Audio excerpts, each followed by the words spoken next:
no savas puses ieskicējuši varbūt tās aktualitātes um, par šo te atbilstības jautājumiem, būvstrādājumiem. Tātad kopumā mums ir vairāk normatīvie akti, no kā izriet tas, ka būvstrādājumi, ja būvmateriāli tautas valodā, lai tos varētu iestrādāt, tiem ir jābūt atbilstošiem, jānodrošina būvēm izvirzīto prasību, teiksim, apmierināšanu un tā tālāk.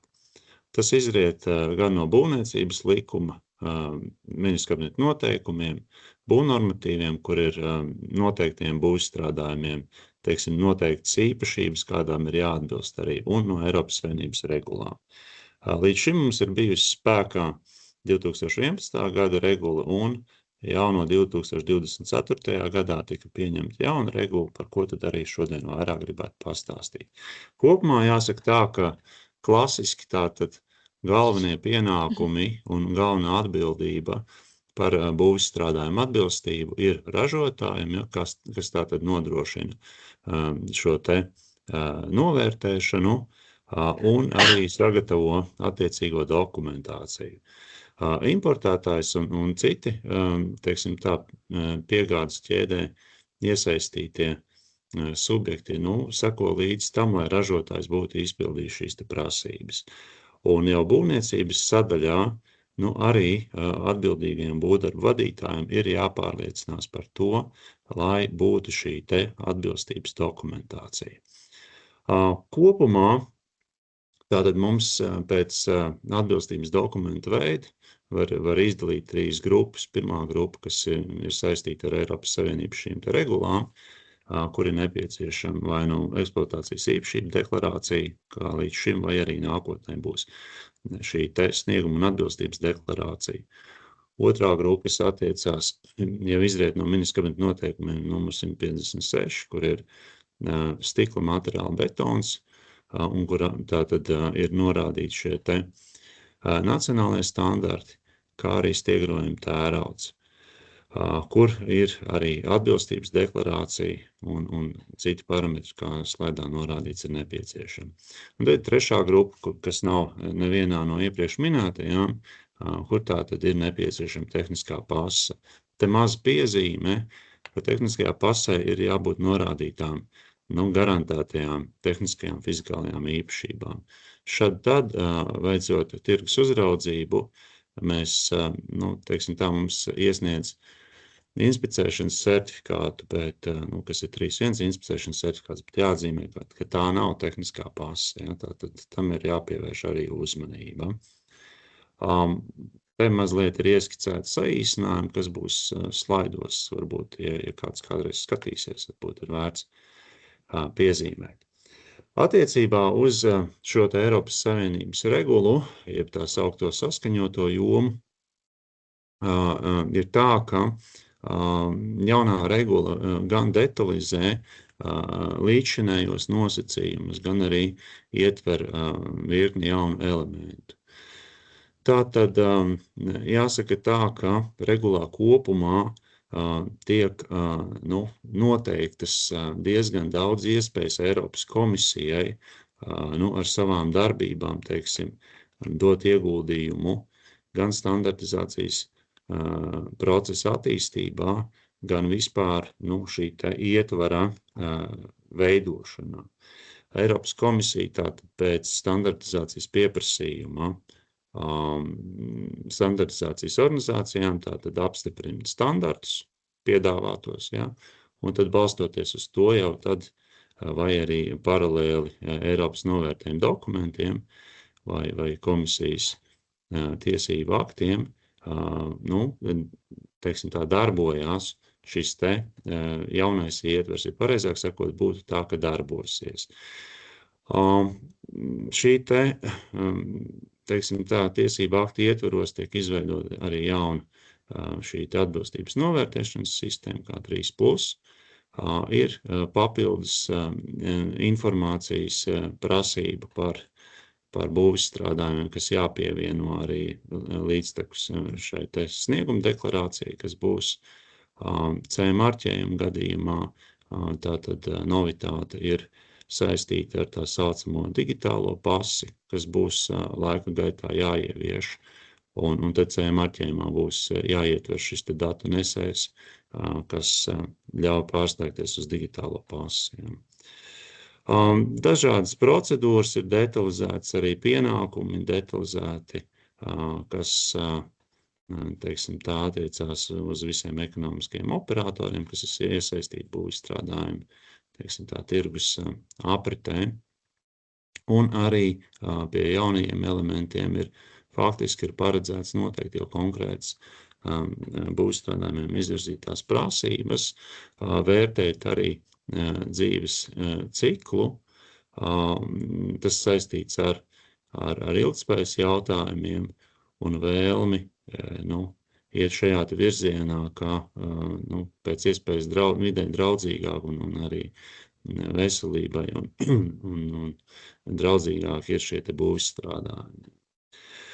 Vides snieguma deklarēšana, arī jautājumi par atkal izmantošanu un pārstrādi tiek aktualizēti, kā es minēju, arī digitālās pases, pienākumi tiešais tirzniecības vietām, tirzniecības platformām, kur tātad ir iespēja tirgot būvizstrādājumus, arī tiek noteikti, un atkāp arī par sodu noteikšanu, proti kā par neatbilstībām, regulas prasībām, pienākumu sadaļā, ka tad dalībvalstīm ir jāparedz sodi. Mūsu gadījumā mums jau lielā mērā ir, bet attiecībā uz novitātēm, kā piemēram tās pašas digitālās pases, tad tur droši vien vēl ir jāskatās un pie tā jāstrādā. Mazliet ieskatām es parādīšu, teiksim, dažus elementus, un tātad mums ir līdz šim bijušas 5 sistēmas, šīs atbilstības novērtēšanas sistēmas, un atkarībā tātad no katras sistēmas ražotājiem ir noteiktas darbības, kas jāveic, un arī attiecībā uz šīm tehniskās novērtēšanas iestādēm, kā tās piedalās. Tātad šeit ir jauna sistēma, kur 3+, tātad, kur ir šai te atbilstības iestādei, ir jāveic tāda tā kā ražotāju parametru validācija, tā varētu teikt. Un tas ir tas jaunais virziens. Līdzīgi kā arī līdzšinējā regulā, tātad pamats šo te saskaņoto specifikāciju izstrādēji ir būvēm izvirzītās pamatprasības. Te ir arī zinām detalizācija pieaugusi, bet kopumā virziens ir līdzīgs. Tas ir kā pamats šo te standartu izstrādē, ja tā vienkāršā valodā varētu teikt. Un tajā pašā laikā regula jau paredz šos te vides raksturu lielumus. Te varbūt baigi nevar atšķirt, bet tie, kas arī jau faktiski tiks aplūkoti jaunajās saskaņotajās tehniskajās specifikācijās, kas ir saskaņotie standarti un šie te Eiropas tehniskie novērtējumi. Un sākotnēji tātad jau šobrīd, ja sistēma darbotos un ja būtu kāda no šīm te saskaņotajām tehniskajām specifikācijām jaunām spēkā, tad jau būtu jāvērtē klimata pārmaiņu ietekme. Ar 30. gadu tad tur ir šie te pārējie 4 tumšākās krāsas lodziņi, ar 32. gadu ir nākamie. Tātad šis ir tāds pakāpenisks process, kas, kam ar laiku, teiksim, būs jāiet cauri. Un attiecībā uz izvirzītajām prasībām izstrādājumiem tātad ir jāvērtē vēl arī funkcionalitāte un sniegums, drošums un vides prasības. Ja, tātad regula nosaka, kam ir jābūt aplūkotam šajās saskaņotajās tehniskajās specifikācijās un kā, teiksim, šie te jautājumi tiek noteikti caur brīvprātīgiem saskaņotiem standartiem, ar ko ir šīs te, teiksim, prasības jāizpild. Ja, es varbūt tās katru neuzskaitīšu, kas te minās, pēc tam var paskatīties. Bet katrā ziņā šī te ilgtspējas dimensija būtiski pieaug. Ja? Un vēl viena lieta, kas arī attiecībā uz šīm saskaņotajām specifikācijām, tad komisija arī vērtēs, tad, kad, teiksim, sniedzot iekšā šo te standartizācijas pieprasījumu, cik lielā mērā iekļaut šos te nosacījumus uz atkal izmantošanu, uz pārstrādi, ja, un arī jautājums par lietotu, teiksim, būvstrādājumu atbilstību, kas nāk no trešajām valstīm, arī tā kā aktualizējās un būs šajā regulējumā. Man ir te vairāki slaidi attiecībā uz šo te ekonomisko operātoru tiesībām un pienākumiem. Principā tātad pieskaršos vairākiem punktiem, bet kopumā tas paliek, un to tad var pēc tam paskatīties. Kopumā tātad ekonomiskie operatori, kas ir iesaistīti gan ražotājs, gan importētājs, pilnvarotā persona, piegādātājs un tā tālāk, tātad, regula paredz, ka tiem ir, jāiesaistās un jānodrošina kopīgi tas, lai tirgu tiktu piedāvāti atbilstoši būvizstrādājumi. Gan šīm te izvirzītajām prasībām, gan deklarētajām prasībām. Un diezgan skaidri arī pateikts tas, ka ja tiek konstatēta kaut kādā posmā neatbilstība, tad ir gan jāinformē nekavējoties kompetentās iestādes, gan savi šie te biznesa partneri, arī patērētāji, atsevišķos gadījumos tātad būtu jāinformē pie būtiskām neatbilstībām.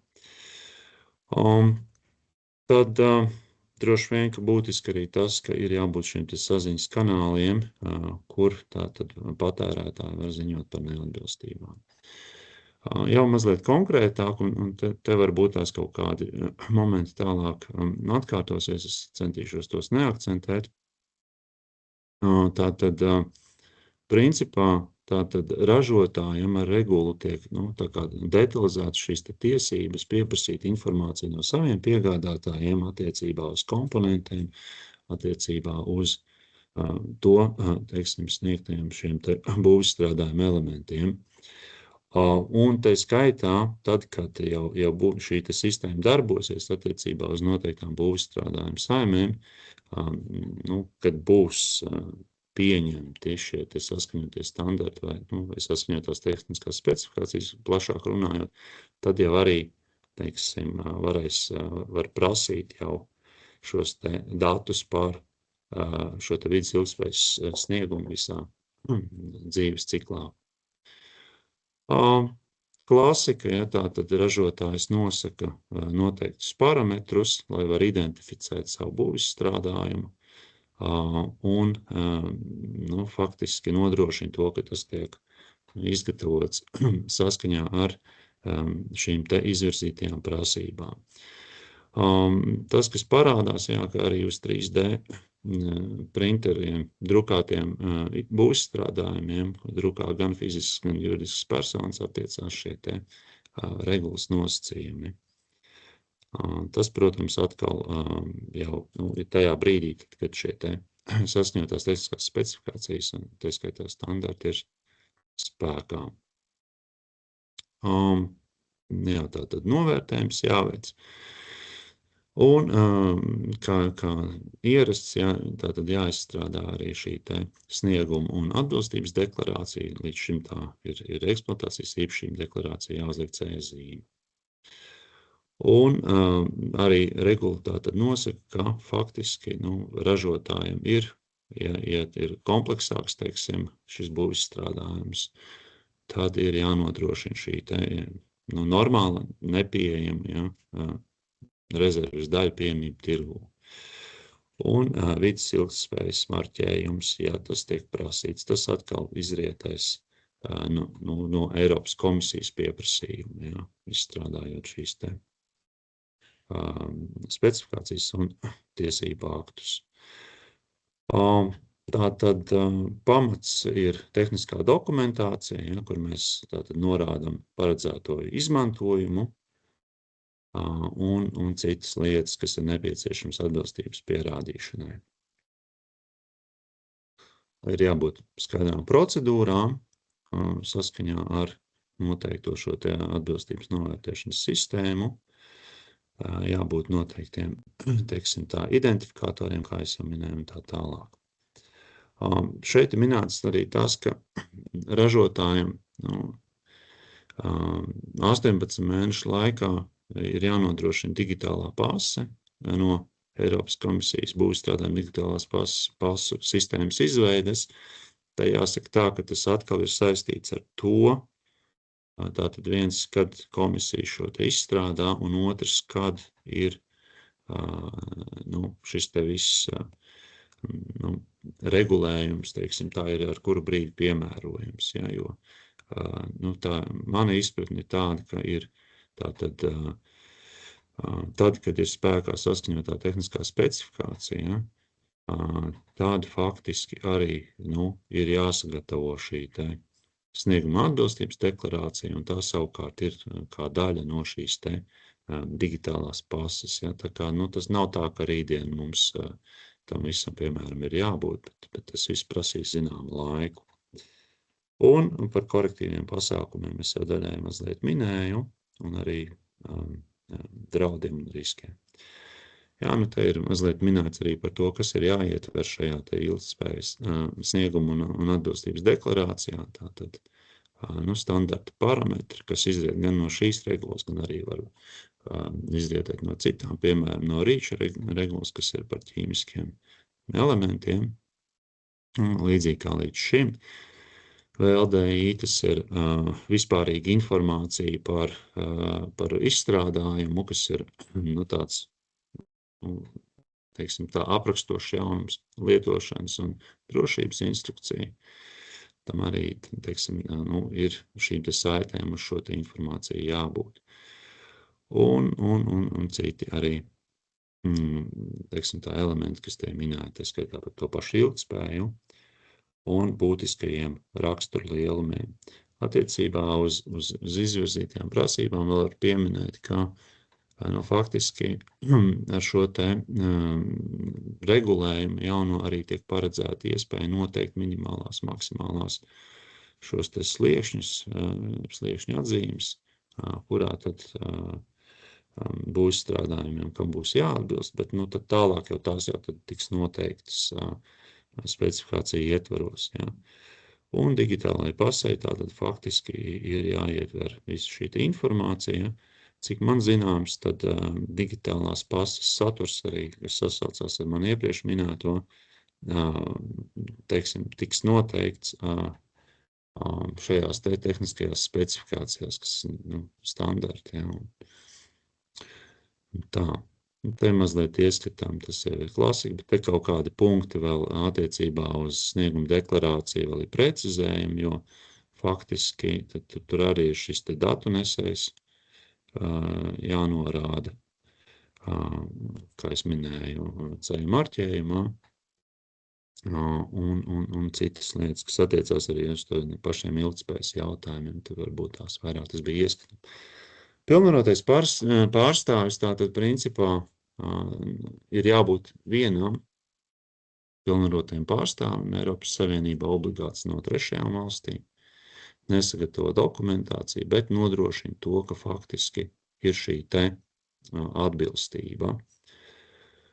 Pārbauda attiecīgi, vai viss kārtībā un pie, teiksim tā, lai varētu piedāvāt produktu tirgu. Un līdzīgi arī importētājiem, ja, tātad faktiski pārbauda informāciju, vai ir izpildītas noteiktās prasības. Ja rada draudus, tad komunicē ar iesaistītajām pusēm un veic arī korektīvas pasākumus. Izplatītājiem līdzīgi, tā es vienkārši eju pāri, jo arī laiks tuvojās finišam. Un mēdz būt situācijas, kad importētājs un izplatītājs faktiski ir uzskatāms par ražotāju. Ja? Tātad uzņemās ražotāja lomu un, teiksim tā, piedāvā ar savu preču zīmi, maina deklarēto lietojumu tā tālāk. Es vēl pusminūti vai minūti, un tad droši varēšu beigt. Tātad izpildes pakalpojums sniedzēja tie, kas nodrošina būvstrādājumu uzglabāšanu, iepakošanu, nosūtīšanu, arī tiem ir noteikti pienākumi, kas būs izrietoši no šīs te regulas. Starp būtiskākajiem tas, ka viņi nedrīkst pasliktināt šo te būvstrādājumu, tos būtiskās īpašības. Ja. Un tiešais tirzniecības vietas, kā es jau minēju, tām faktiski ir jānodrošina, ja ir runa par platformu, piemēram, jānodrošina tā funkcionalitāte, lai varētu šo te visu nepieciešamo informāciju tiešsaistē nodrošināt, lai patērētāji pirms pirkuma veikšanas varētu ar to iepazīties. Pavisam īsi, tātad jaunā regula ir kopumā spēkā šobrīd attiecībā uz sūdiem. Vienīgais tur vēl ir dalībvalstīm dot iespēju pieņemt šo te regulējumu. Atkarībā no tā, kā sokās ar saskaņoto tehnisko specifikāciju pieņemšanas, tātad vecā regula līdzpastāv līdz 40. gadam, tur tas divnieks laikam ir iemaldījies. Un tā, bet tas, ko var pateikt, šobrīd komisija strādā, ir nobīdes laika ziņā, un šogad varētu būt pirmie saskaņoties standarti, tās specifikācijas komisijai tad ir jāapstiprina gada laikā, tie stājās spēkā, pēc tam ir vēl zināms laiks, kad līdzpastāv nosacīti vecie standarti, vecās saskaņotās specifikācijas, tad ir jaunās. Tas ir apmēram divu gadu periods, kad pirmie augļi būs tādā mūsu izpratnē redzami. Mēs plānojam pāris mēnešu laikā webināru no savas puses, kur jau detalizētāk par šīm lietām varam runāt, tā kā būsim priecīgi atbildēt gan pēc šī pasākuma, gan arī pēc tam jau webināru ietveros un esam atvērti arī no savas puses.